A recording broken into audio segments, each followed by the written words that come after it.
All right, so if folks could gather over this way, it'd be great. Thanks for coming.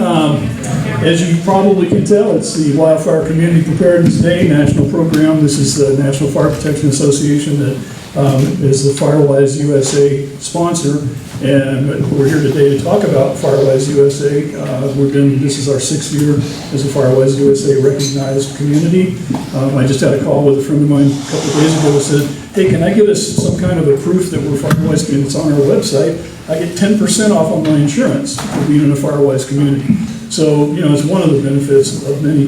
And then there's other fire safe councils here today too. And so basically between the neighborhoods organizing, volunteering, getting grant funds, doing projects, and working with all these great agency folks here, over the past 5 or 6 years, we've managed to bring in literally millions of dollars into the funds into the area, doing a tremendous amount of vegetation management. Today we want to focus on the county wildfire protection plan. There's a community wildfire protection plan that gets updated every once in a while. I think 2015 was the last time I had a serious update, but we're going to talk a little bit about that. Evacuation planning is another big thing. We've done some evacuation drills. We've got the emergency access routes that have been opened up and maintained. And again, Supervisor Haschak will talk about a little bit about that.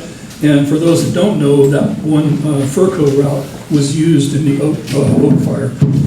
And that really facilitated, because that was the first time the entire subdivision had been evacuated. And so people could go down Sherwood Road without having to fight uphill traffic from the firefighter crews that came up the FERCO route. And again, it just proved the value of us working together as a community with all the agencies and the residents and the volunteers to do that.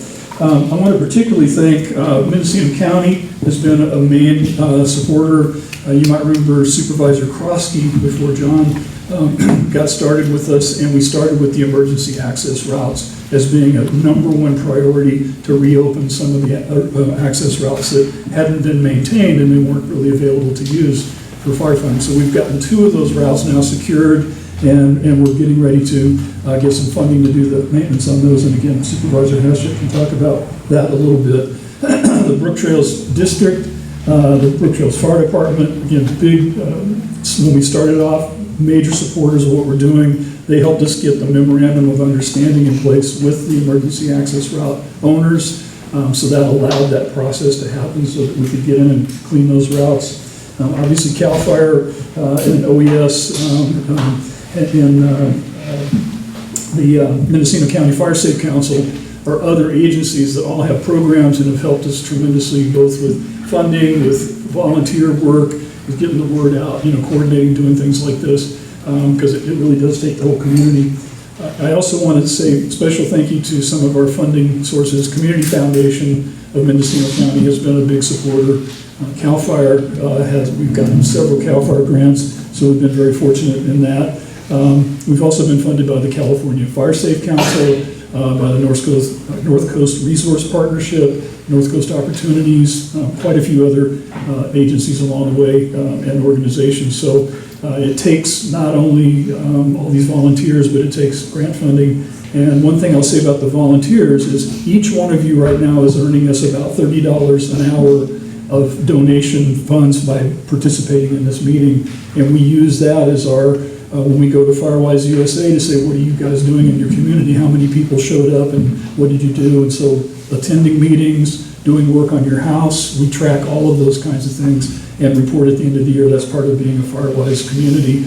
So it really helps to have people turn out for meetings like this to to add value when we go out for further funding or getting things we need. Okay, so today we've got John Haschak, Supervisor, people know him, Chief Noyer, Brooktrails Fire Department, Scott Cratty with the Mendocino County Fire Safe Council, Chad Smith with CAL FIRE, and Jeff Adair with the County OES. And I asked Supervisor Haschak to sort of just start off a little bit with an inspirational comment about how important it is for everything we're doing here. So let's have a hand for Supervisor Haschak.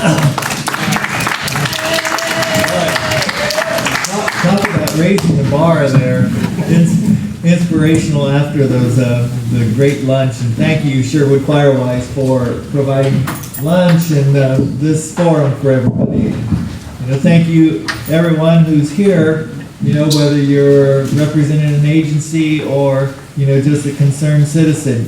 I think the Sherwood Firewise, the whole idea has been people coming together, and that's how we make our communities safer. And so really, they've done incredible work over these past 6 years. And when, Keith and I are on the phone probably every day or two, trying to figure stuff out, trying to move things forward to make the community safer. And so whether it's working with CAL FIRE or the fire department or whatever, there's a lot of just planning that goes on. And so really, it's all these people who are doing volunteer work that make our community a better place. So thank you. And I really want to thank everyone who's here. Like Keith said, we have Jeff Adair from the county's Office of Emergency Services.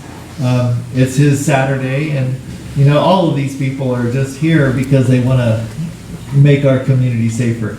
And then Chad Smith from CAL FIRE, thank you. We've worked together in the past, and we continue to work on these projects. So you'll hear about what they're doing and great work. Scott Cratty from Mendocino Fire Safe Council, and it's for the county. And part of Measure P, we put in, when Measure P got passed, 2 years ago, I think, that it was to help the fire departments out, but we also wanted this global approach. And so what we did with the ballot initiative was we put 10% of the funds would go to the Fire Safe Council to kind of help coordinate and to bring the Firewise communities together to do that kind of promotion on the county-wide, because Keith and team have done incredible work here, but there's others that aren't as advanced, and they need a little more support, and they need to learn the best practices like what's happening here. So really, it's a great thing, and that's from that's a tax that it's a quarter cent. Is it that Measure P? Is it a quarter or an eighth? The sales tax. Anyway, it's a sales tax that people are contributing to, and really helps out. And then Chief Neuer.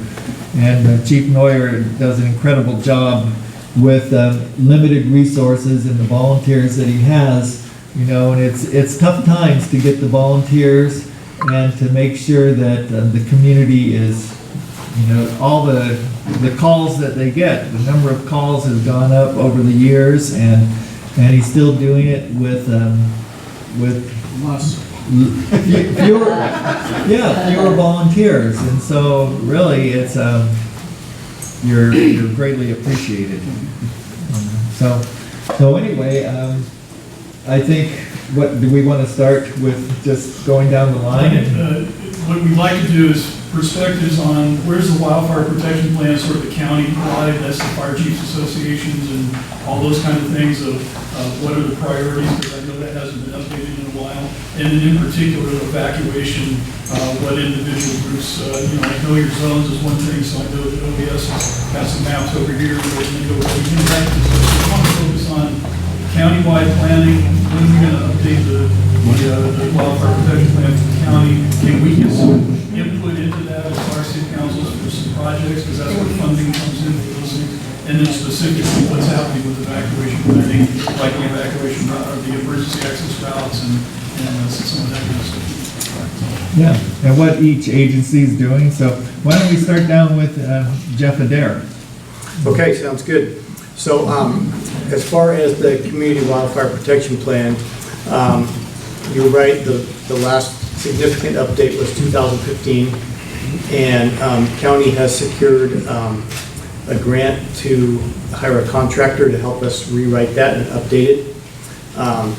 We have, I've sent out invitations to all the fire chiefs, Fire Safety Council of Mendocino County, and various, CAL FIRE, of course, various partners in the county that would have input on the formulation of this plan. So we're going, a doodle poll was sent out, and responses are supposed to be in by tomorrow. And so the first meeting of the core team will be probably set on Monday or Tuesday, based on the results of that doodle poll. So that's kind of a timely topic, as it's just about ready to get rewritten, or kick off the rewrite of the plan.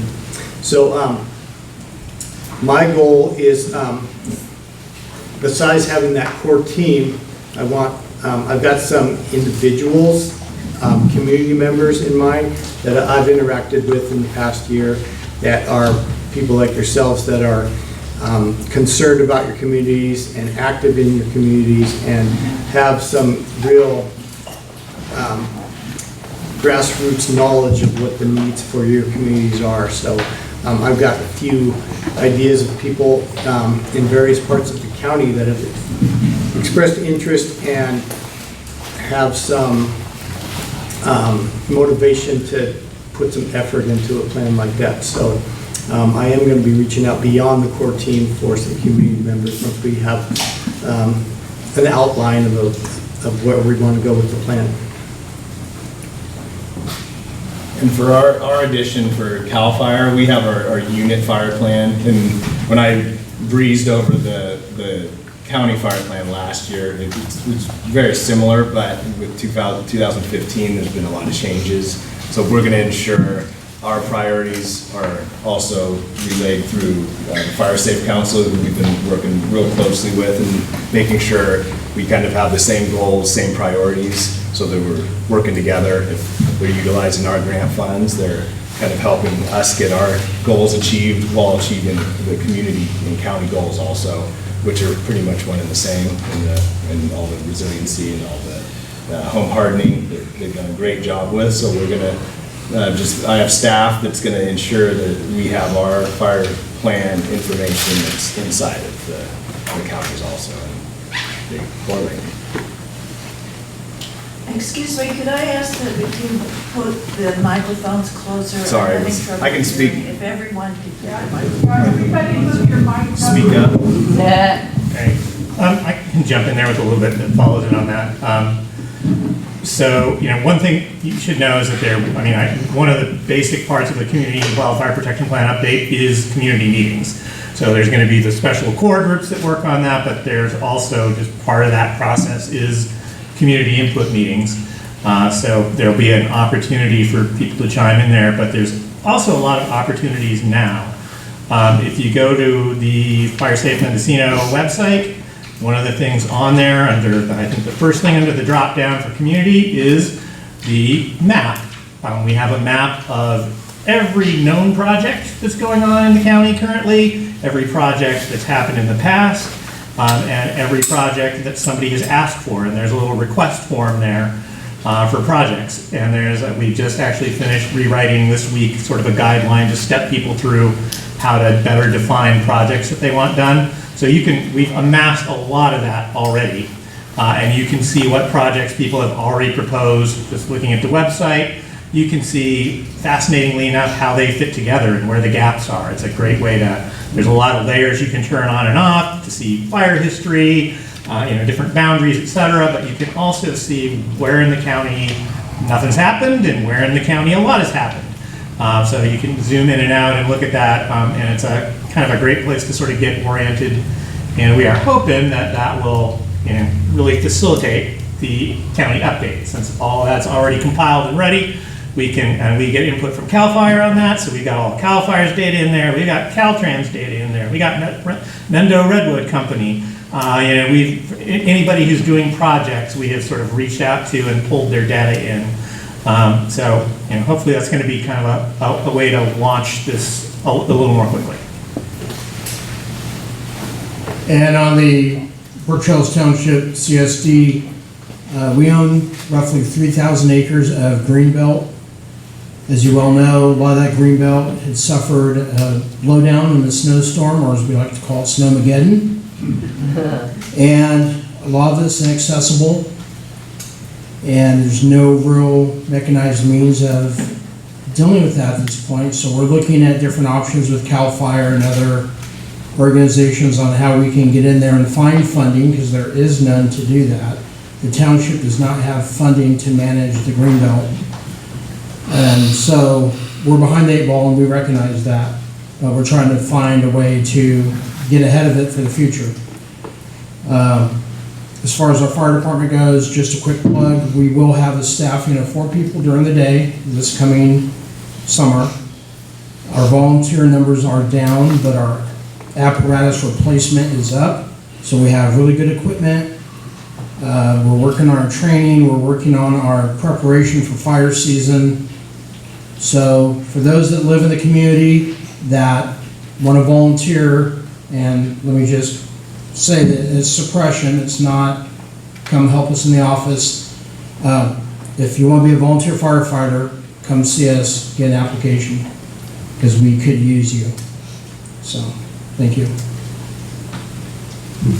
All right. Well, I've got a few things, so let's see. First of all, I got a call the other day because there was I'm part of the MCOG board, which is the Mendocino Council of Governments, and we deal with transportation issues. And there was a presentation on the local roads, and it turns out that Sherwood Road from Poppy to the city of Willits is one of the highest incident of crashes and everything in the county.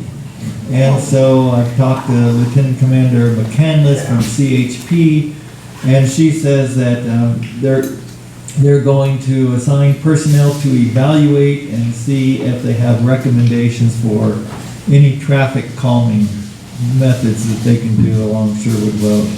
And I also talked to Sheriff Kendall because it's just kind of enforcement of these crazy drivers who are going too fast on these roads that shouldn't be driven like that. So anyway, that's one part. With the broadband, that maybe some of you saw the drones that were flying overhead for the last week or so, and so that's part of this effort to get broadband and fiber optic cable up to Brooktrails and Sherwood Road area.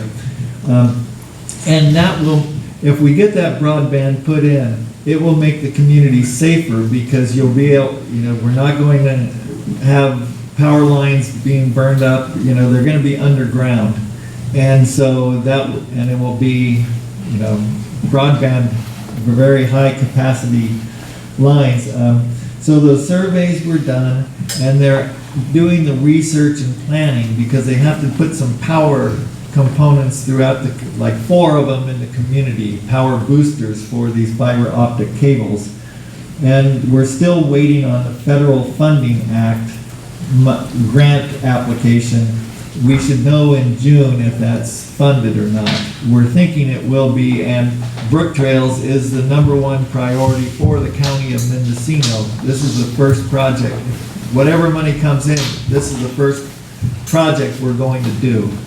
And so they're doing that advanced work already.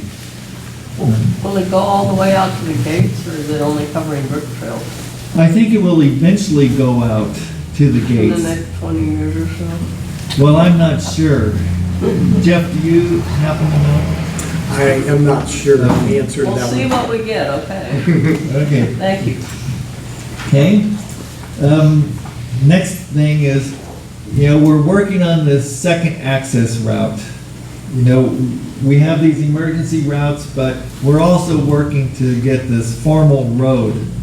And we did get a $12 million grant from the California Transportation Commission, that they approved that in November, and it's for the environmental work and the design of this.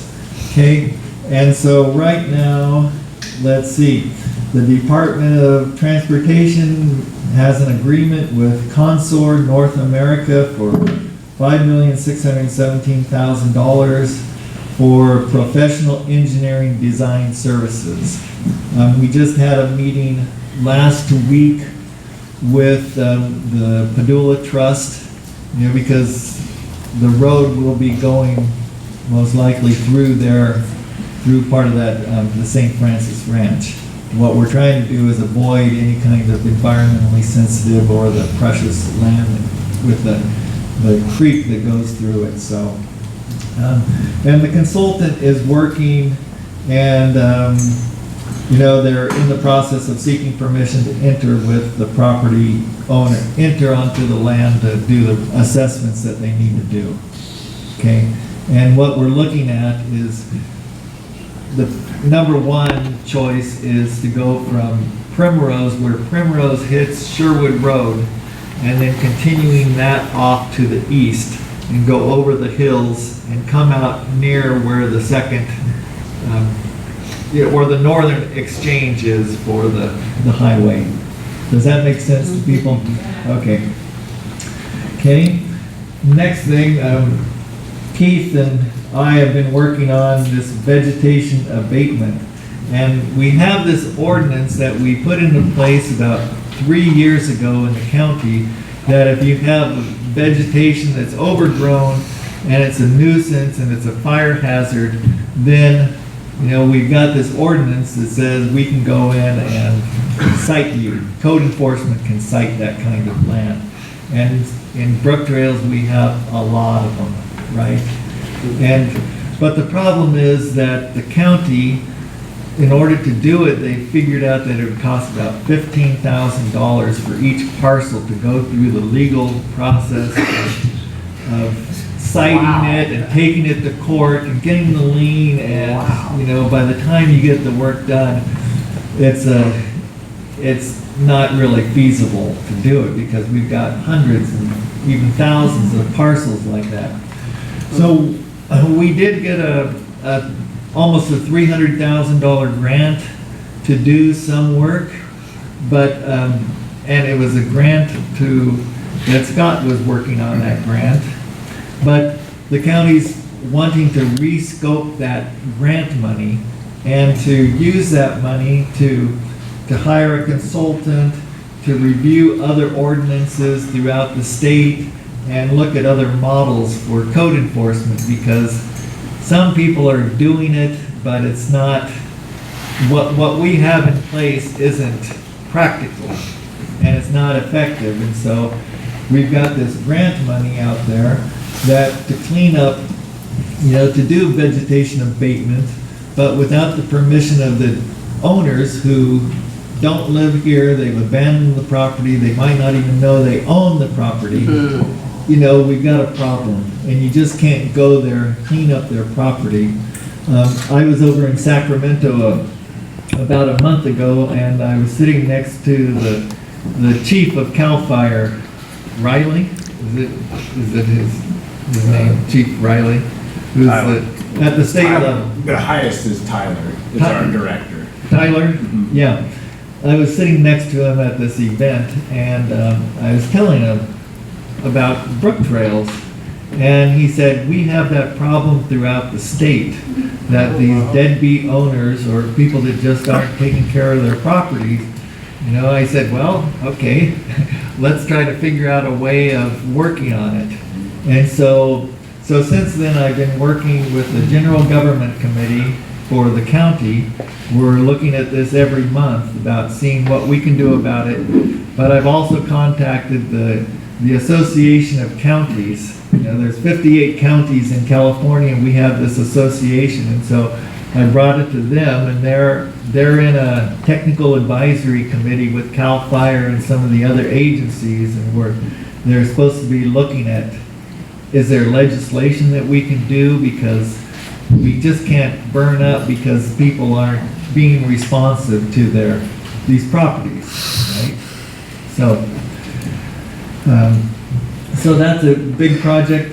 So I had a meeting yesterday with people in the county and one of our grant writers to rescope that $300,000 to try to get something that is really useful for the county. And then, we're looking at all options, and we're also not just to go in with code enforcement and to cite someone, but if there's a person who's given up their property, maybe they can, if you have a property next to you that the person's non-responsive, they're not paying their bills, they're not paying the taxes, then maybe we can do a quick and easy boundary line adjustment where property owner can take over some of the adjoining properties and be responsible, hopefully, for those properties. So we're looking at that too, and that's part of the big picture. Okay. Or Keith has reached out and talked to Trout Unlimited, and maybe there's another organization out there like nonprofits that can take on some of these lands, create some kind of park or conservation district, something of that sort, and we can, if they have the properties, then we could go in there and do whatever kind of fuel reduction projects we needed to do. So that's that. Let's see, on June 25th, Chief Gunn from CAL FIRE, who's the Mendocino County Chief, is going to present to the Board of Supervisors, and he's going to lay out what the big picture is for the county and what they're trying to do on countywide level. So that's at June 25th. I think it's going to be the first thing in the morning, so like 9 o'clock right after the public comment section. Bear cans, we got a grant through Fish and Game for $13,000 to provide bear cans up in Brooktrails. So and I want to thank the Mendocino Land Trust for really working with us, and they're the entity that took on the grant. Okay, so they made the application to Fish and Game. Fish and Game approved it, and so right now, if you're in a Brooktrails area and you want a bear can, they're actually free. And there's two sizes, I think, the 30-gallon and the 60-gallon. And so you can get them, just go to the office and tell them. And they say that if 60% of a neighborhood has bear cans, then the bears leave everyone alone. So we're trying to see if that actually works. I don't know. 60%. 60%. 59, then those bears are so, What office do we go to? just the Community Services District office right over there. Oh, right here. Yeah. Okay, and the county also applied for this brick grant. Maybe Jeff knows more about it than I do, and with CAL FIRE too. And we applied for this $50 million grant, and we're still waiting to hear whether we get it or not, but it's at it's at FEMA. It went through the state, it got approved, it went to FEMA at the national level, and that is to kind of do some fuel reduction projects, home hardening on a real landscape level, right? Include all of the green belt. We provide a letter of support, is what we did for that, but it's definitely something we would be very supportive of. Yeah, and Jeff, do you have anything? No, we're just kind of still waiting to hear back, and CAL FIRE has been very supportive and easy to work with on trying to acquire that grant. All right. Yeah, so we're keeping our fingers crossed for that grant. The second access route, we got the $12 million, but that's another $50 million project, they're saying. So, we do the first 12 million, we spend that wisely, and then the theory is that we get the other 38 million in there. The Department of Transportation is actively working on making sure that that's lined up. Do they have any idea of time frame, or if we got the extra money, how long it would be until we actually had a second route?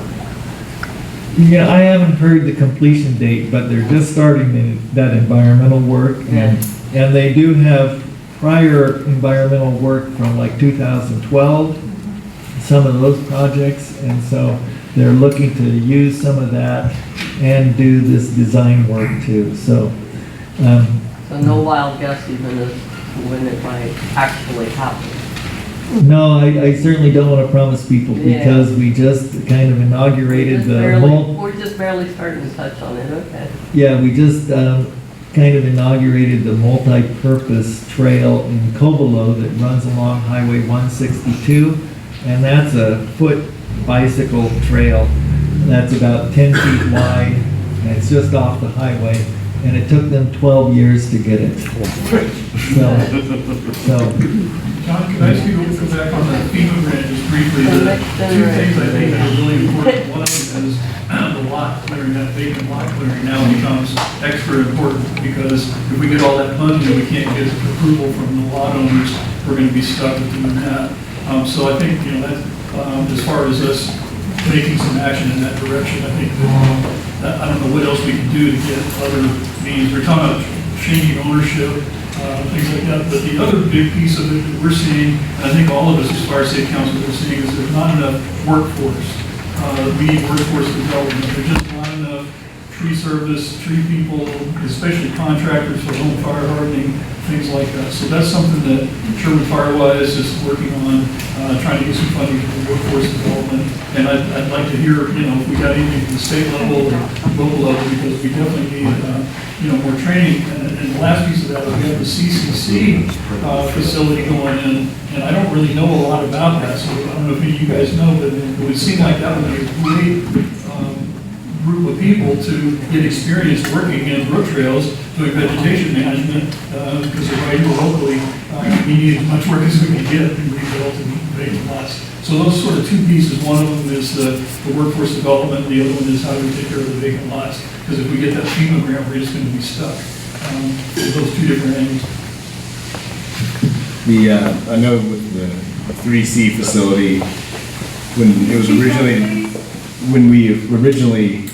we partnered with the Triple C's, Cal Fire did. So I managed the firefighting crews. So there's 2 hand crews that are solely dedicated to fighting fire.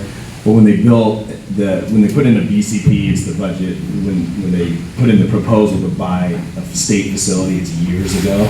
So the fire crews didn't exist. So the facility itself, what we call it, it's a resource crew. So they're the crews that you guys have had out on Blue Lake that ties into Spring Creek. That's actually a resource crew that, was it grant funded, Keith, that one? Keith, was that one, it was grant funded, correct? I believe so. Yeah, so on that project, the way we separate is the crews we have are just for, they're dedicated to fire, but when we're an assisting agency as CAL FIRE, we can now use that 3C crew. So that facility is gonna have 3 resource crews, 2 CAL FIRE, lack of a better term, because they're in our buses, but they're full of Corps members. So there's 2 firefighting C's crews, so a total of 5 crews will be at that facility. I think it's a great idea if we can. How many people roughly, because it's a huge looking facility? It will, I think it sleeps it'll sleep 120. And the 2 firefighting crews is roughly 40 total, so 20 per crew. And are they doing training? Yes. Well, so there'll be people coming in and out over time. They're not like stationed there for a long time.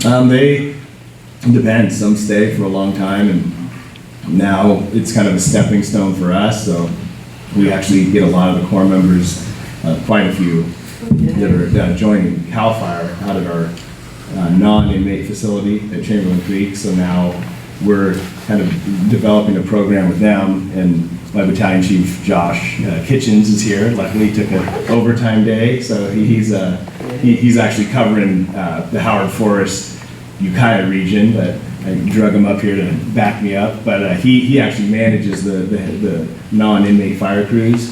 And just even in a sidebar, I heard John and him already setting up a project to start working on the Snowmageddon stuff and just getting out ahead of it. And just kind of the easiest way to get us involved is if we're an assisting agency. When we're the ones, I'd say, driving the ship, it's in a typical government, it takes a really, really long time for us to get anything done if we are kind of the sole responsibility, or if it's just our project, they take a really, really long time. But if we're an assisting agency, we can pretty much just show up, drop of a hat, and help whenever we can. And that's how we've been working with the Firewise, with the Fire Safe Council, with Brooktrails Fire. So with that new center, I think that's going to be a really good thing for the community. And if we can start at the greenbelt, maybe work our way into the individual lots, but that is kind of the catch-22 is it'd probably be cheaper to go to maintain them and go private and have all the fuel reduction done in the lots versus finding them, but then there's no long-term to that. Let's say we do get a big grant, we do fix all the lots, well, where are we gonna be at in 10 years? First is finding some kind of legislation to get in there to where we can actually go maintain it and actually use that grant money to get our crews up there. So if I may, I've managed our fire abatement program for the last 20 years, and we've sent thousands and thousands and thousands of notices. Wow. This year, we've sent 900 grass notices that were mailed out on the 1st. But our program fell apart, and it's not by our doing, it's the fact that we can't enforce a forced abatement. And the funding for that was previously coming out of the fire department budget, which is not what the taxpayers earmarked that money for. So we have to look at other ways. That's why we're collaborating with the county and Cal Fire, Fire Safe Council. I can tell you that you send out notices. If a lot does get abated, it's usually good for 5 years, sometimes less, sometimes longer. If I send out 1,000 notices for wooded lots, which we did a couple years ago, we only got 20 that replied to it, that actually cleaned up the lot, and then we got a vast majority that just walked away from it and didn't pay taxes anymore. So when that happens, we lose our tax money, which is our stable income, and as well as the county, because it's not just the fire tax you're not paying. They're not paying the school district, they're not paying the county property tax. So there's a direct correlation between the amount of notices that we send and the amount of people that walk away from their properties. So we have to be cognizant of that as well. If it were me, we'd just do it, get it done, but it's not that easy, and I don't have an answer for it. Our abatement program over the last 20 years was very progressive, and we're getting a lot of stuff done, to now where people just tear up the notice because they know there's really nothing we can do about it. We can't make them do it. We just tell them that they're liable in case something does happen. So I hope we do get something going with the county, because we need it. You've got bigger teeth than we do. I have a question for CAL FIRE. If the state is able to go after an intimate domain towards people who are vacant from their property, if they're able to do that, then would Chamberlain Creek be able to do preventative maintenance using like the fire crews from the inmate services? Because what I'm seeing or hearing or understanding is that these crews are they're pulled when there's a fire there. Like when fire's going on, we're pulling these crews and they're rushing in. Somehow we're getting past insurance, somehow we're getting past all this stuff to have them there in an emergency situation. So since none of the other things have been working, as the chief pointed out, can we change directions and actually come at it from a different place, where instead of pulling this trigger in an emergency situation, we pull it as a preventative maintenance situation? And we've been trying to push this in Redwood Valley since the 2017 fires. And I don't want to put you on the spot, but this has been an idea I don't believe that has been explored. Can you elaborate on that, please? So your question, or what you're asking, is basically, it would be eminent domain by us. It would be us forcefully, or us telling you that we're going to do fuel abatement on your property. I don't know if that's on private property. I just don't know if that's where us as a department Yeah, would be. I could take this one. Yeah. Okay. So, as far as that goes, yeah, the state will not enter into an eminent, CAL FIRE is not going to go into an eminent domain situation with private landowners. That would take state legislature and a lot of resource management laws to be changed. I don't see that happening. Even if it's life threatening? No, Okay. no.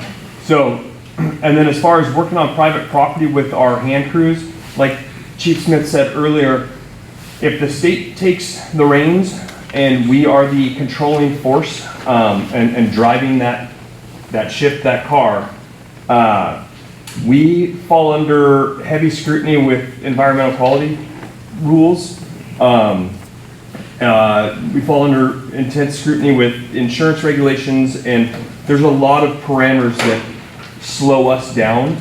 So once again, it's almost faster to have a fire safety council, a county, a local agency where we are an assisting agency to that entity and using our manpower and resources. Does that answer the question? For this time, thank you. Okay. So for us to have our resources on an individual lot, so the assistance we've done up here has been the specific spots, or the Furco, the Willits Creek, and then behind the golf course, which is just like what I call the most recent. So for lack of a better term, the green belt and the public owned lands is where you're gonna see our crews. It's typically not gonna be on individual lots unless there's a grant and the Fire Safe Council and or the local department is working on those lots, then we can become an assisting agency. But versus us as the state coming in and either forcing our hand, or even if we're asked to come help on those private lands, it's almost impossible on these small lots for the example of Brooktrails. Yeah. I wouldn't solve the whole problem, but I know we have the lot next to us that we've been unable to contact anybody. And you could make the offer that if you could clear it with everything you have to clear legally, that if you take over that lot, offer it to the people who are living next to it and say, for nothing, you get the lot in exchange for making it safe, and you can incorporate it into your own plot.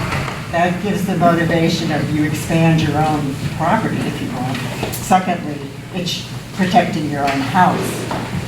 So not everybody could do it, not everybody could afford to do it, but some people could and would perhaps adopt an abandoned lot if they could have legal access to it. Right, and that's what I talked about before with the vegetation abatement ordinance. is Precisely. Us trying to look at different models of what we can do, and 'Cause ownership has to be one of them. But, like I said before, if it costs the county $15,000 Oh. to do it would probably cost Yeah. CAL FIRE $50,000. Yeah, no, Right? but if you can get Yeah. someone who would take it on, if you can clear the title, Right. then, because I gotta tell you, the worst of it next door, we've already done And, work. and that's what we're looking at too. We're looking at some strategic approaches, like Chief Neuer has talked about the box of kind of fire break around the Brooktrails area. And if we have specific lots in that fire break area, then can we focus on those and see which ones are the kind of the deadbeat owners, and then look and see what we can do as far as, if they're going, supposedly some of them are going to auction this summer, and we don't have a list yet. We've been trying to get a list from the treasurer tax collector to see which ones are going to auction. And if we knew those, then we could say, okay, we're going to start buying up these for $1 or whatever, and then create this, it's part of the strategic plan that we're looking at. And just you'd add it to the green belt, is that? Possibly, yeah. I had a great conversation with Ben Cook, Travel Unlimited, and they're one of the many resource conservation groups around this big funding. And he's mentioned open space as sort of being a and more urban area kind of things. But I was telling you about the problem we're having. We've had a lot of owners contact us as a nonprofit and offer to donate their lot to us. Oh, yeah. And say, look, we want to get out from under it, basically. We don't want to pay taxes, we don't want to maintain it.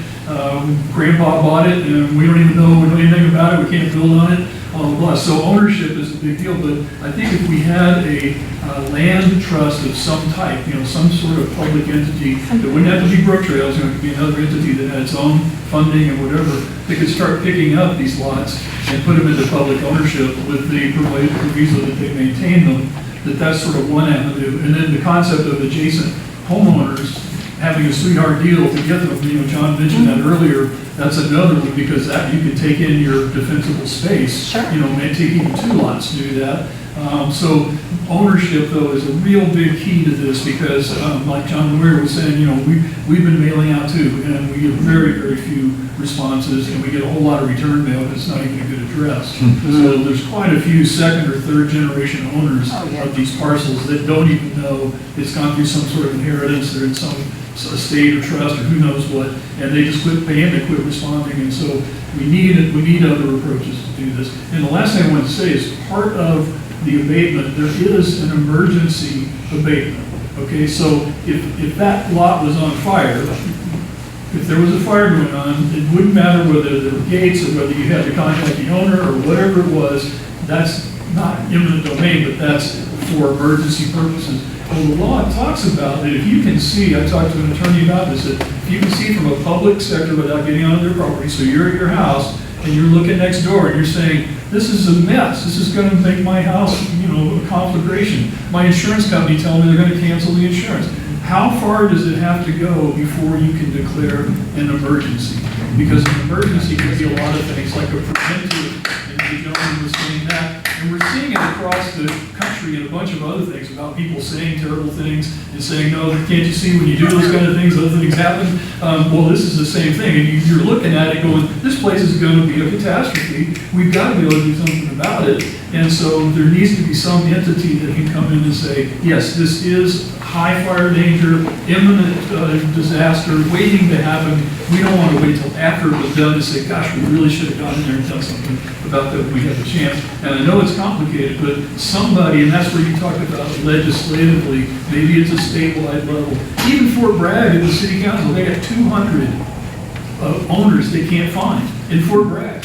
Okay, so it's not just us, it's these people are being irresponsible about Red property. Valley also. Yeah, exactly. So it is a big situation legislatively, and I think we have the political clout right now to say, let's declare an imminent emergency, whatever you want to call it, give it a name that gives it to say we can then go in and give them the public notice, because administrative abatement, all it says is you give somebody notice 30, 60 days that we're going to abate. And if you don't, we're going to do it for you. Now, it used to be we'd have to charge them money, but if we have grant funds to do that, we can do it. So you're giving them the chance through notice. They can come and appeal and say, no, I don't want you to do it, I'll do it myself or whatever. And that is on the California books. It's part of the nuisance abatement ordinance that the county has adopted. It's an administrative abatement. You don't have to go to court. You don't have to file a lien. You don't have to do any of that. You just have to send a notice. And then if they don't respond, then you have to send the second notice that says you didn't respond, we're going to go ahead and abate your lot. And I believe that we have a legal footing to pursue that kind of a process. So we just need to work with the county, because county council's looking at that, because eventually somebody has to take on the liability, right, of you're trespassing on my private property and I'm going to sue you. And you say, yeah, after 60 days notice, and you didn't clear your lot, we cleared it for you, now you're going to sue us for coming and cleaning up your lot that you wouldn't respond to. So let's go to court and see how that goes. But somebody has to be willing to do that, and so far, the county's had a hard time doing it, so we need to help support something like that, because it's gone too far, and you know what's going to happen is if we have a terrible fire and we get burned out and we have lots of losses, then there will be people saying, I remember that meeting when we talked about that, why didn't you do something about it? So let's really, push on that one, because it's a big deal, and especially if you get $50 million, that's 750 homes in Brooktrails at about $40,000 a house to do new improvements, roof, deck, whatever, fire hardening, and defensible space around those homes, which is like another 1,000 or 1,500 lots around those 750 homes. So it's a big, big deal. We need to prepare for that because it looks like it's going to happen. Everything I'm seeing, they're saying that money's going to come. So anyway, so as a group, we just really need to find these creative solutions and support the county. And John's doing a great job with pushing as hard as he can inside the county. But, you know, there's always going to be these legal question barriers of, you know, what if.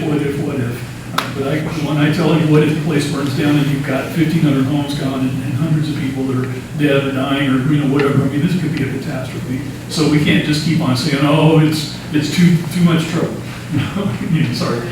That's my rant. Okay, so. And also, I'm I'd just just gonna- like to add that we are getting a bunch of, you know, we're building a new jail. So this money, instead of being spent on consulting or hiring consultants, would go a lot further, I believe, in training some of the new fire crews or training some of the accessible people who need a niche, who need a place to stay. I mean, we're looking for a labor pool. We have a huge labor pool that we're gonna have to deal with. And there may be some in the jail that will never get out. But there also are some that are looking for that niche that we can provide here. We can provide that education. We can provide that on-the-job training. With these lots, with this, we just have to look for a different story, a different way. Okay. Thank you. Okay. So I just wanted to recap some of the things I've said before I go on to the next item. So with the broadband, we're still waiting for the funding to really to implement it. And if it happens in June, then it should be, you know, fast moving because they've got the plans all in place. The second access route, you know, we got the 12 million, we're still, you know, we're doing that phase, and then we're looking for that other pot of money. And that's probably through the California Transportation Commission, and if they give you the thinking is, they give you the first pot, then they're not just gonna give you the 12 million and say, well, nice design, but we're not gonna do any more. It's really, I think they recognize the need for it. And they were just in Fort Bragg a couple weeks ago. They had their, you know, they normally meet in LA or Sacramento, but twice a year they go out to other places in the state. And so they came to Fort Bragg, and I was able to talk directly with some of the commissioners on that California Transportation Commission to, you know, pitch what we need here. The vegetation abatement, we have that 300,000, we just need to rescope it. And then the brick grant with FEMA, we're waiting to hear, and that could be anytime, you know, for the $50 million for the home hardening and landscape fuel reduction. The last thing I wanted to talk about was Keith and Sherwood Firewise and I have worked for many years now trying, you know, we have the collaboration of CAL FIRE and Brooktrails Fire Department, Mendocino County Fire Council too, is that everyone's been working on these emergency access routes. And so we have two of them right now in place. We have the Furco Road, which is up near the airport and goes off and goes down to the Apache Mill. That's the one they used during the Oak Fire to bring in, you know, the equipment and everything to fight the fire, and so they could use both lanes of Sherwood Road for egress. Okay? And then we also have the Willits Creek Trail, which goes from like the par course down to Northbrook area. Mill Creek follows the creek right down into town. And so that's the other one that's been, CAL FIRE's worked on that and cleared, you know, so very beautiful, you know, roads. They've both been cleared. I think Furco was cleared 3 or 4 years before that Oak Fire. It was just, I think, a year or two before, so Yeah, perfect timing. Fairly recent. Yeah, so. And it's due for maintenance. It's due for maintenance, okay? And the Willits Creek was just recently done, you know, clearing back all the brush from the road, 50 feet or 100 feet on each side. Okay, but the idea is we can't always rely on what we've relied on. And so we want to take it, we want to do it so we have control over those maintenance projects to make sure that those roads are cleared for these emergencies. Okay? We tried to go through LAFCO, which is a local agency formation committee. It's very bureaucratic, and yesterday someone told me it's where good ideas go to die. So we worked for a couple years trying to go through them to form this, what we call the County Service Area 3. And so we could do a special assessment for the zone that's going to benefit from these access routes. And the assessment would be to keep those maintained at a proper, you know, they're emergency access routes, not for anyone to just go travel on or anything like that. So that didn't work out, and after a couple years, we finally gave up on LAFCO, and County Council said, hey, there's another way you can do this. And this was a blessing from, you know, to hear those words. And so what we're doing is we're pursuing this other route of doing a special assessment. And with the special assessment, we've had to do an engineer's report. We've had all sorts of environmental work done on it. They've determined how much it will cost to maintain those access routes. Because before, like you said, we had 5 or 6 of them, but then they went in disarray because no one had real responsibility for keeping them up. And so now we have 2 that we have memos of understanding with very willing landowners. Through the goodness of their hearts, they're saying, yeah, just do what you need to do to make sure that the community is safe. Okay? So, we had the engineer's report, and right now we've been having, it started out 1 meeting a week with these engineers and county council and everyone. Now, then it went to 2 meetings a week. Now we're at 3 meetings a week because we're really trying to push this through so we can, what happens is that the engineer says to do the maintenance for these, it's going to cost like $120,000 a year. And the way to get to that is for all the improved parcels, you have a house or anything on your parcel, it would be $32.27 a year. And if it's an unimproved parcel, it's one of these out here that we've been talking about, it would be $1.37 a year. Okay? So that has to be voted on. It's got to go through the Board of Supervisors, and then it's got to go out to the public. Anyone who owns a parcel in Brooktrails or Sylvandale or the Gates or what are the other? Spring Creek, you know, those that are going to really directly benefit from these access routes being viable, you know, they will vote on them. So the process is going to look like this. On May 21st, the engineer's report is going to go to the Board of Supervisors. And at that point, you know, 3 days, the Thursday before that, which is probably the 17th or 18th, you can access that on the Mendocino County website. Okay?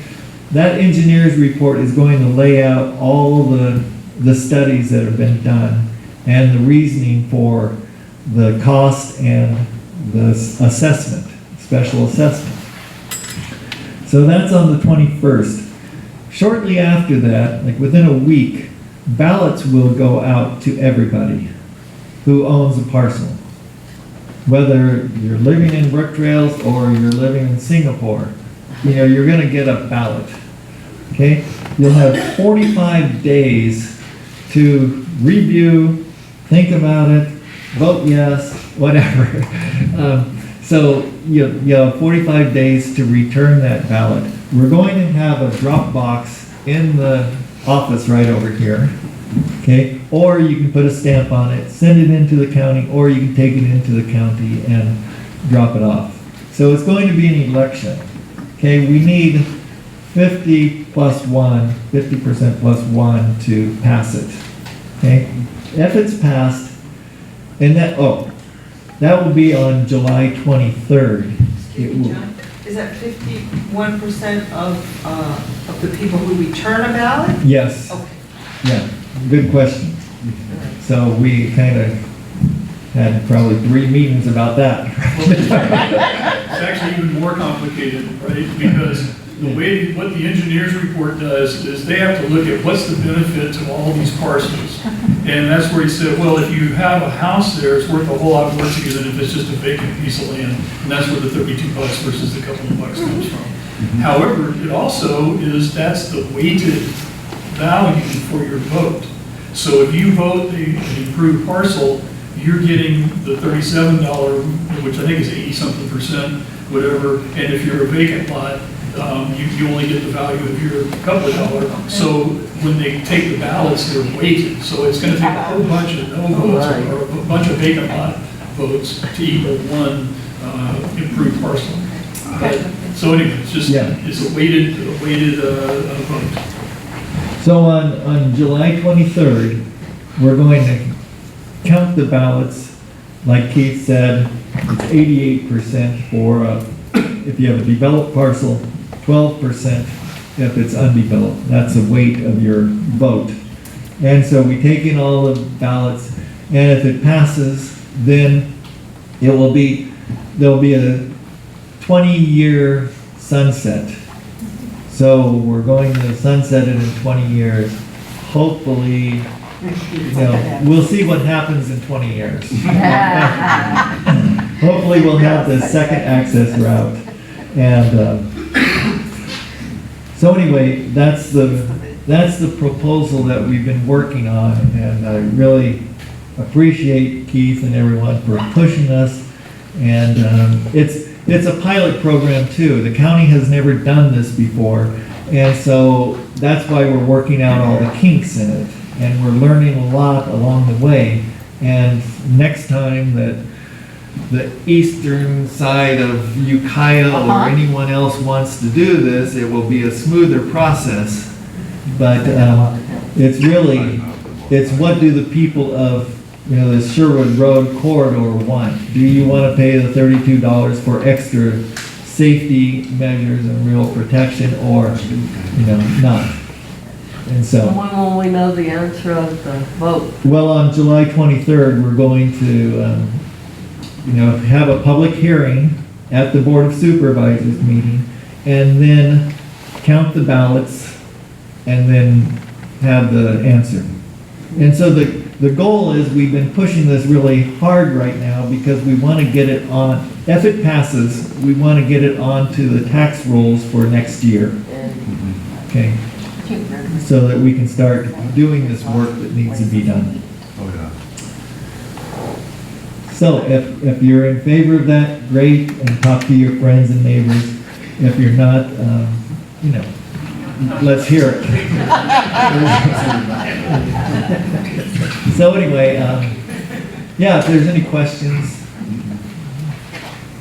I'd like to ask Chad, would you talk a little bit about one of the other emergency access things we've been dealing with is there's a section of ridge road up along the top of the subdivision that when the subdivision was formed, it went through some private property, sort of in and out of the Brooktrails subdivision. And over time, people would put gates up there. So it used to be you could drive through there. Right now, if you live at the top of that sort of southwest corner of Brooktrails up there, Primrose and Buckeye and all that, you can't go up and get out. You have to come down to get out. So if something's going on down below and you can't get out, you're sort of trapped there. So if you could talk a little bit about that, Chad, what we're going to do there. Sure. So the area we're talking about, basically described, it's the ridge road, and we know there's multiple, but they actually they physically connect, and we're going to connect those with the fuel break. We're going to be an assisting agency to the Firewise. We have new machinery. We have our hand crews ready to work. We're going to soon be hitting the ground with the one piece of paperwork that we needed to provide, of course, as a state agency is the one thing holding us up. So the kind of the irony of that is we're actually slowing it down right now. We're waiting on our Sacramento legal through our lease and loans departments to get us kind of the language when we do the MOUs with the individual landowners. Once we have that, we'll have the MOUs and we're going to get to work. The only catch is one of our operators just went to an academy for 11 weeks, but we're going to start with multiple hand crews and doing just kind of the hand crew work first, and then we'll move into the machinery. And the eventual goal is to tie in with I always call it the old Bromley Ranch. It's basically between Harwood and KOA. So it would be if you're on Highway 20 and drove through the gate next to KOA, you could actually get up to, I don't know if it's Primrose Court. There's a small turnout that actually... Primrose Avenue, thanks. So our goal is to contact that landowner, and we're going to see if we can gain access and have similar to Furco and Willits Creek to have emergency access through those properties. There's not a lot of work that needs to be done from Primrose to KOA, but the real brunt of the work is going to be that Ridge Road. And there's going to be a lot of work done, and I think it's going to be a pretty good example of truly what we're looking for is a ridgetop, accessible road behind homes where there could be a fire approaching. It would be the fire coming from Irimoco. It's kind of the one we've always worried about. It's one of the ones where any direction up here we're worried about, but that one there's really very little access from Irimoco up. So I think a really good spot to make that stand would be Ridge Road itself. So that's our plan to work with Firewise. Excuse me, does that mean the two sides of Ridge Road would also be connected in case of an emergency? Yes. Okay. But with the disclaimer, a lot of it is private property, Right. and so it won't be open, not speaking for you guys, but I don't think it'll be open to the public, but it's going to be, I think it's going to look drastically different just from a firefighting level. I think it'd be a really strategic spot But it for a could be field used break. as an exit if someone in authority. Yes. Thank you. Question, would the assessment you were talking about a few minutes ago be used to maintain that as well? Because I believe the work to connect the two pieces of bridge has been done before, and it's just overgrown since then. That's always the elephant in the room is maintenance. Is there a thought of how to keep this maintained, and would that assessment do it? Well, that's a great question. We've also dealt with that. Is that if we add on to the Willits Creek and the Furco Road, then we would have to go out to another ballot to add on the Primrose or the Ridge Road, just because we're saying this money is going to be used for those two access routes. So anything beyond that, we'd have to go do it again. So But we know how to do it this time. Okay, and I just wanted to make sure everyone knew that these roads are private roads. Okay, and that's, they're not county roads. We're just looking to do this maintenance and clearance of these roads that are real crucial emergency access routes. The point is that if they're not maintained, they're not roads at all. That's the way it's been. Yeah. Right?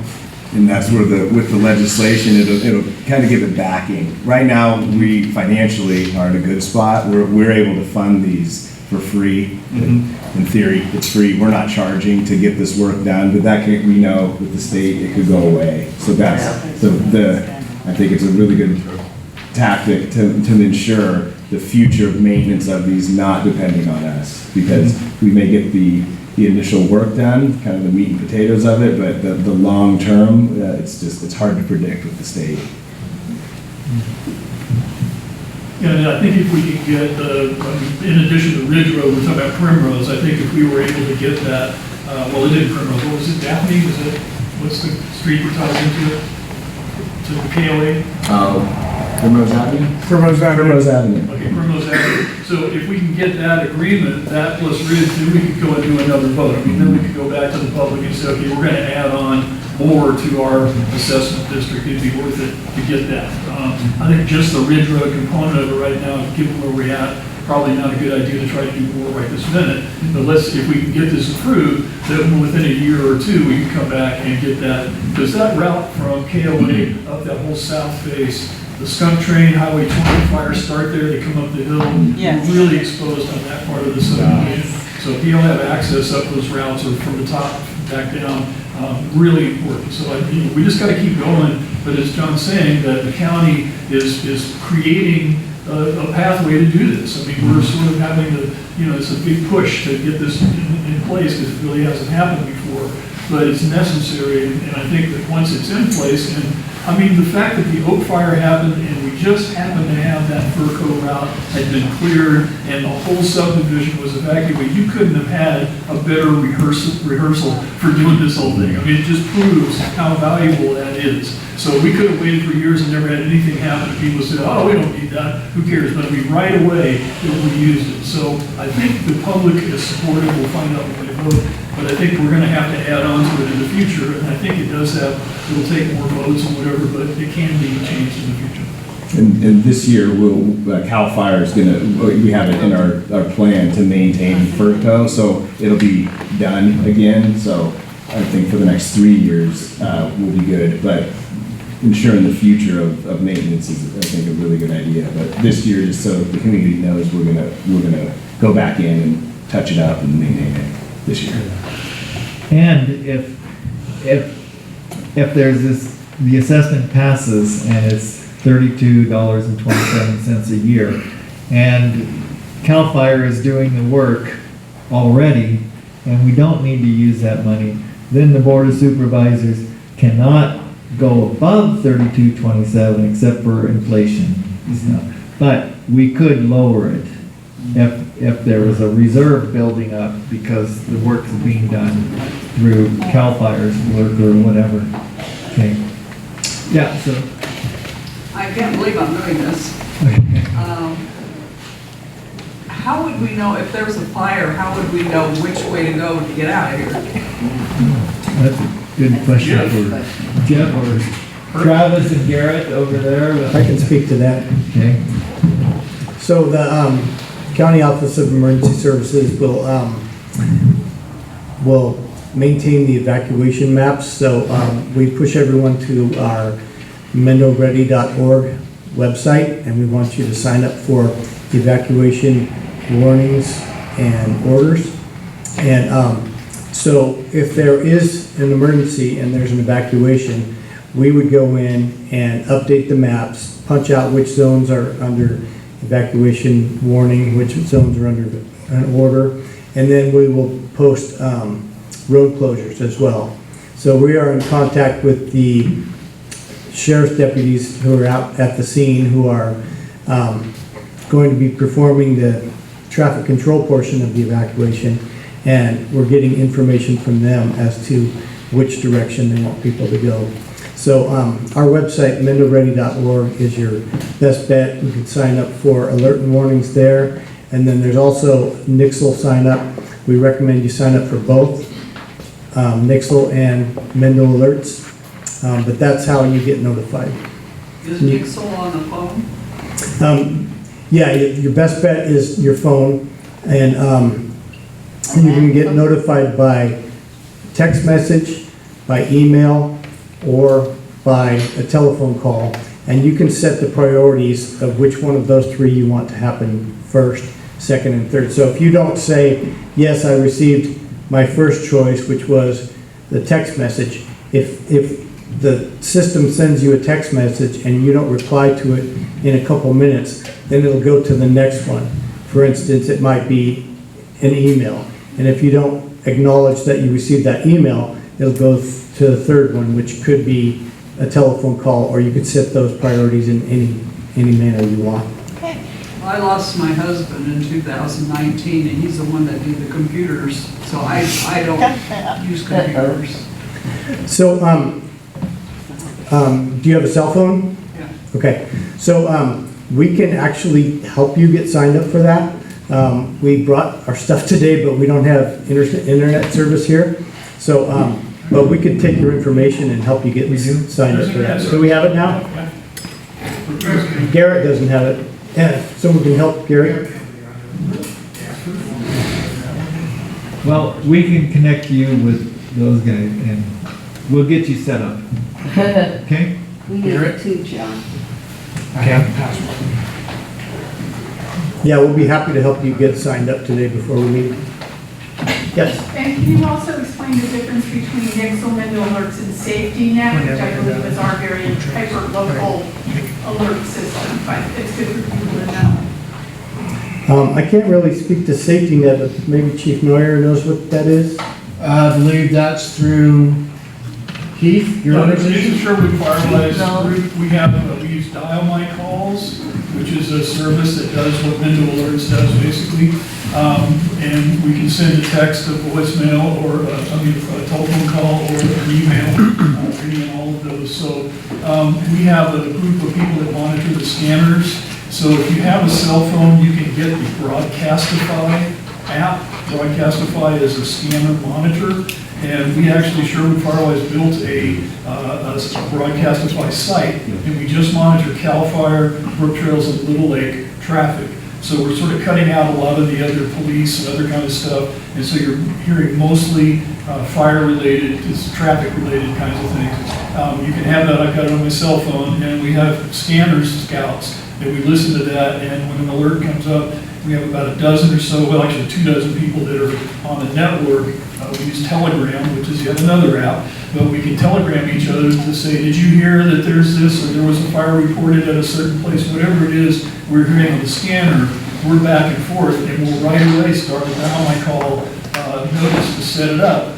So that, like in the case of the other fire, we heard right away there was a dispatch, so we dispatched right out fire that Big John or wherever was dispatched, we just reported that out. And then we could hear on the scanner that they were going to do an evacuation notice coming up. So we put that out, we just heard on the scanner, and they issued an evacuation notice. And we actually were a few minutes ahead of the county's official notice going out. We're not trying to duplicate anybody, but we're wanting to make sure that people have access, because people aren't signed up with Mendo Alerts, not everybody does, because it's another step, you gotta go to the website or whatever. So we're trying to help people, like you're saying, we can do it with you on the phone, we can help, we can be online and give us the information. You can do that with the county, call them up directly. It's really important, because Nixle is okay, but it's cell phone and it's text. And you have to then click on the link and go to, it's not real specific. It's hard to get good, hard details out of that. The Mendo Ready website, MendoReady.org, that's where you're going to find that evacuation in your phone. You put your address in, it's going to tell you the roads that are closed. I mean, it's excellent, excellent website when you know there's an evacuation happening. So, but you have to have your ears on for that, and if you don't have emergency radio or a scanner or part of these services like Nixle or Safety Net, you may not know about it until the police literally come to your house and say it's evacuation, get out, and the fire department will go to all the places. They did that, the Oak Fire, I mean, it was incredible. They went through the entire subdivision getting people out of their homes that just didn't know, because how do you know?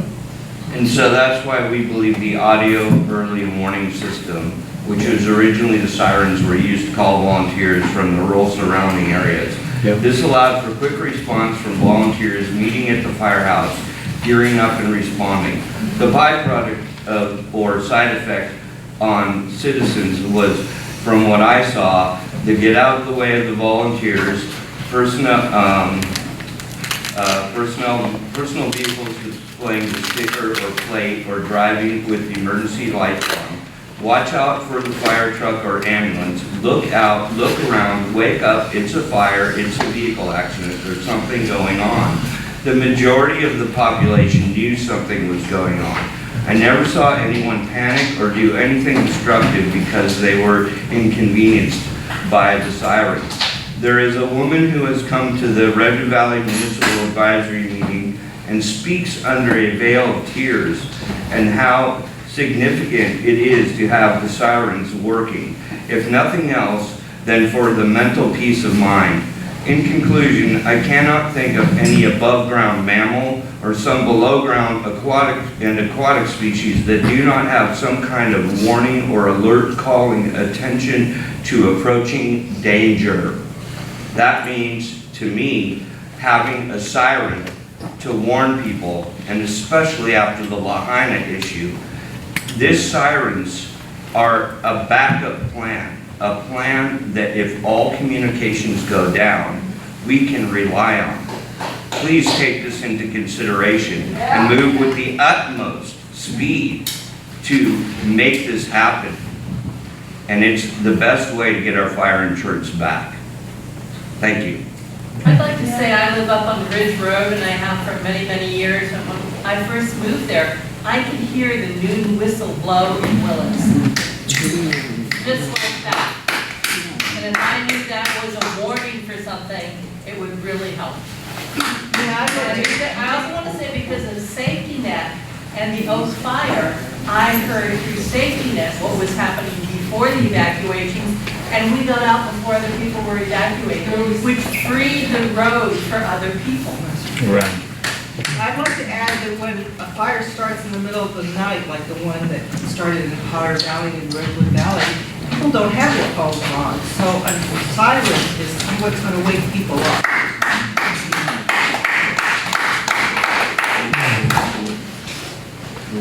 All right. So just the people that need to connect with Nixle or Mendo Ready, you know, I think we have the capability now to make sure that you have what you need. I have a question for Supervisor Haschak. I noticed a lot of the road signs in Brooktrails are missing. So is there any action being taken so those can be replaced? Because that's a concern of mine when fire season happens. Yeah, I've heard that complaint, and I talked to Howard DeShield, Director of Transportation. He says that for whatever reason, it goes through waves of people stealing road signs. And so they're waiting for this wave to kind of calm down. And because it's, by the time, you know, so they are waiting, but according the to... fire comes before the wave of the calm down. According to, let me ask our fire experts here, that, you know, with a call in the Brooktrails region that, or wherever, you're using GPS now, or you know where to go without the signs. I can speak on behalf of the fire department and even CAL FIRE on this. We share the same mapping system. It's in all of our vehicles. It pinpoints exactly GPS where we're going and routes us that way. And then every volunteer firefighter has an app on their phone that does the exact same thing. So when we get the alert on our phone, it populates the address, they hit route, there you go, John, and it guides you the fastest route to that address. So even if street signs are missing, they would see it on the map that we're supposed to turn here. If it doesn't correspond with what's not there, which is a street sign, well, they're probably going to turn there anyway because this is pretty 99.8% accurate. So our engines also have paper maps of here. And we do as well. Just the regular map. Yeah, so even though it might be inconvenient and a little worrisome that they know what they're doing. And so when the kind of the crime wave recedes, I think they'll be putting their signs back up. Gosh. John, did you want us to go and do that now or after our meeting? You can do it now or whenever. I think. Do you want people to sign up now? Yeah, we're getting ready to take a break here in just a few minutes, so we're going to take a couple of questions. We're going to have a 30-minute break between this panel and then have the Fire Safety Council group come on and do their stuff. So you still got 10, 15 minutes if you want to keep on talking or whatever we're up with the group. Could I bring up one more thing about evacuations? Please. So the last line of defense is going to be Sheriff's Department vehicles going through the neighborhood with a high-low siren. So it's gonna, best way I can describe it is when you hear London Fire that high-low, high-low. Thank you, yes, like that. I got you. And so that is that's your trigger to say, oh, this is an evacuation, I need to get out of here. It's not your everyday Brooktrails fire engine siren going through your neighborhood, but it's got a real distinctive siren. And, you know, that is for the people that have not already responded to the other means of notification. So I'd like to add to that as well. We also have the high-low siren on our fire engines and command vehicles. There was a fire off of Sherwood Road in Timber in the middle of the night. And when I got there, the fire was heading for houses. I turned on my high-lows, I was rolling in, and that started waking people up. So we also have the capability to early on, before the sheriff even gets there, to start that process.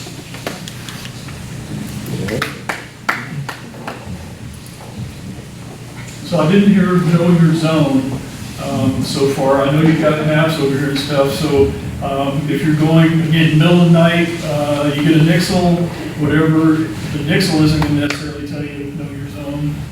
Is it going to have the zone on the nixle? How are you going to use the know your zone, or is that just moving off into another area where you're notifying people by a different kind of area?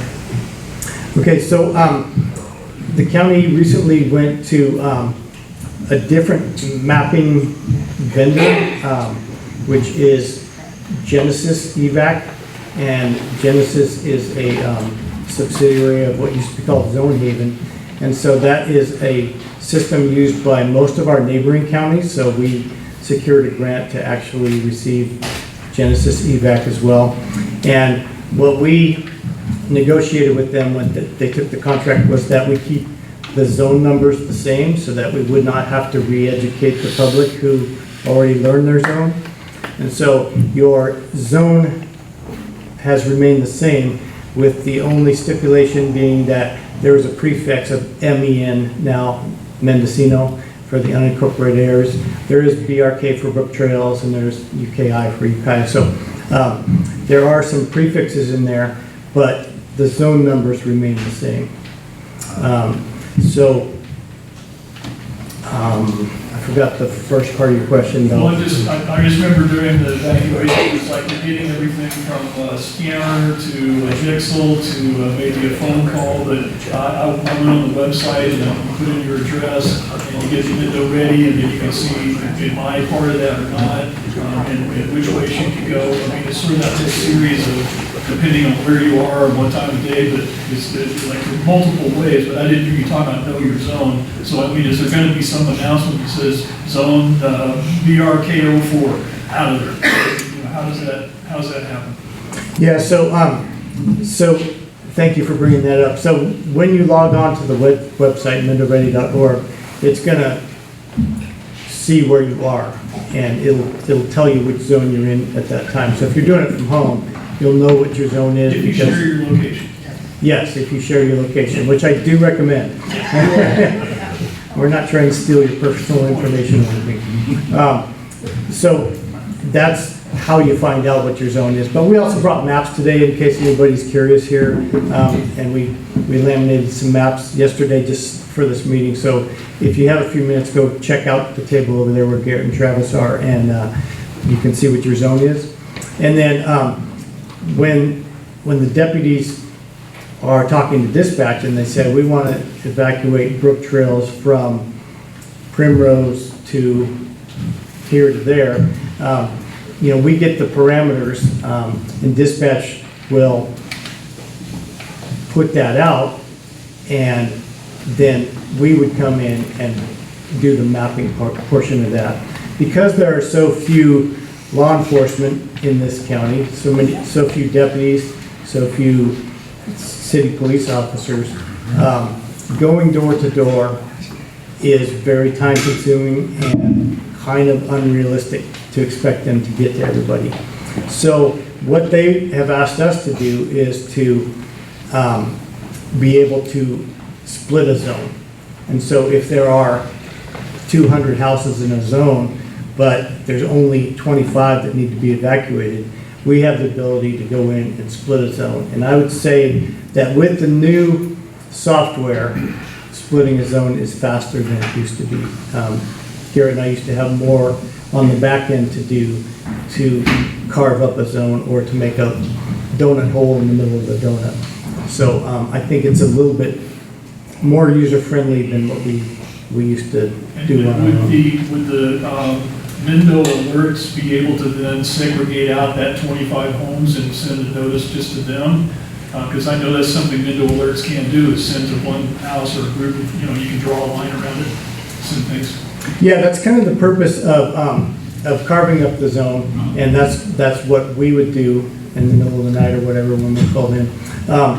However, it might, what we have recommended to dispatch is to put a whole zone into evacuation notice or evacuation warning, and then it gets everybody notified, and there's no delay. It happens right now. And then we can go in and make that evacuation order more specific. Yes? I'm wondering if OES or the sheriff's office is having any coordination done with the city police chiefs, because I know with the Oak Fire, that was problematic with the Willits City Police Chief. She had not received any instructions about what the city of Willits was to do as far as the traffic coming off of Sherwood Road. So we have a pre-fire season coordination meeting scheduled for the 23rd of this month, and we've invited all the city police chiefs. We've invited all the city managers, and so these are things that we talk about annually with them right before fire season happens. So yes, if they show up. Chief, Yes, sir. In our evacuation during the 2017 fires, it came to light, and we noticed really quickly that trying to listen to what is going on the, of course, all of the communications went down. We realized that without radio contact, either through KZYX or KUKI or local radio stations, that driving through blackened sparks and trying to get over and all this stuff going on, that there's really no mechanical way to look at this and do that. So our concern has always been to make sure that the radio, which did not go down during any of the times of communication, also has a liaison that goes through. The sheriff never came onto the radio no one came on to tell us, do not go this direction, do not go that direction. This is something that literally cannot break, that is being hardened, that is next to you while you're driving. So the mechanical thinking of the step-by-step thinking needs to, I believe, and we believe, include radio as part of the evacuation plan, because that is the best way, we believe, or I believe, is going to get you out of Brooktrails and down to the city and to the freeway, where you're going to then read the Amber Alert signs or the EMS messaging boards, which will direct you to the larger safety zones that we will be producing here in this county. So my question is radio included in that? So thank you for bringing that up. We've got a whole list of radio stations and we met with one of the main operators for the one in Willits, and he took me aside at a meeting, gave me all his information, asked me, please don't hesitate to contact us. So very cooperative and really interested in getting the message out to the public. And just piggybacking on to what you said there was also a big part of the safety net for communications in the county are the ham radio operators. Yes.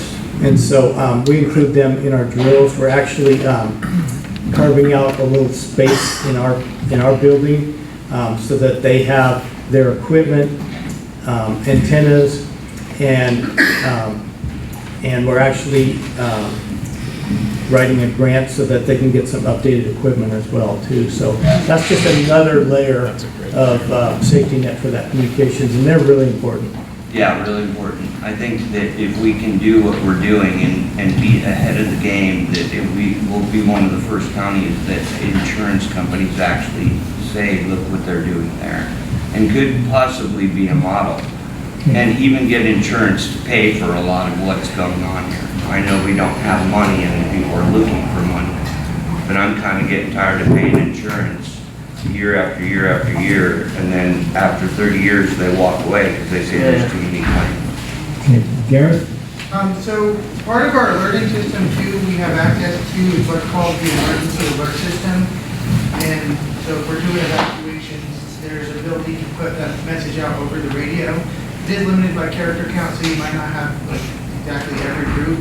But we have had discussions with radio stations in the past to direct people to our website, and some of them have taken it upon themselves to look at the website and put some of that information out as well. So that's just another avenue to get that information out, built into our emergency system. Doesn't always get sent out, but if it's a big evacuation, they wouldn't have that scenario. Okay, and before we break, Chief Moyer. For those that want to know what's going on around them, regardless of where you are in the state, there's an app called Watch Duty. It's free. Say again? Watch Duty. You can set up to alert you to any fires that go off around you. And it shows fire perimeter. It shows areas that are currently being evacuated. It shows all kinds of neat stuff. And once you load it on, you go through and you look at all the different layers: evacuation shelter, animal shelter, information centers, evacuation orders, warnings, and that's just for the state of California. This works in the western United States, so the nice thing is if you just happen to be in LA and something pops off, you'll know about it, and you can refer to the evacuation zones. You can, everything that would happen around here in Mendocino County will follow you to wherever you go in the western United States. So, I'm not trying to plug them, but it is a rather resourceful application for your phone. Okay, before we break, is there anything anyone wants to add to this? I wanted to say one more thing, which the sheriff, when we were talking about evacuation last year, was using social media sites. And again, we haven't really said the words social media, Facebook being one of those. I mean, there's a lot of people that communicate anymore through social media, and the sheriff was saying they're using that as much as they are anything. I don't know the frequency of using Mendo alerts. It sounds like the new software, you might use that more often, but if we can help get more people signed up, that was the main thing we saw was the lacking was just not enough people signed up. So if you're going to send a notice out, I think you have a lot more on Nixle count-wise than you do on the Mendo alerts. So it'd be great if we try to get more people in there, because that could be a lot more targeted, like you're saying. But social media, if you can talk about that, is that something that's in your protocols, or is it just, you just do it to get it out everywhere you can? Yeah, we use social media almost weekly, and we push out messages such as today's storms, and that, you know, there's going to be a possibility of snowfall in the county.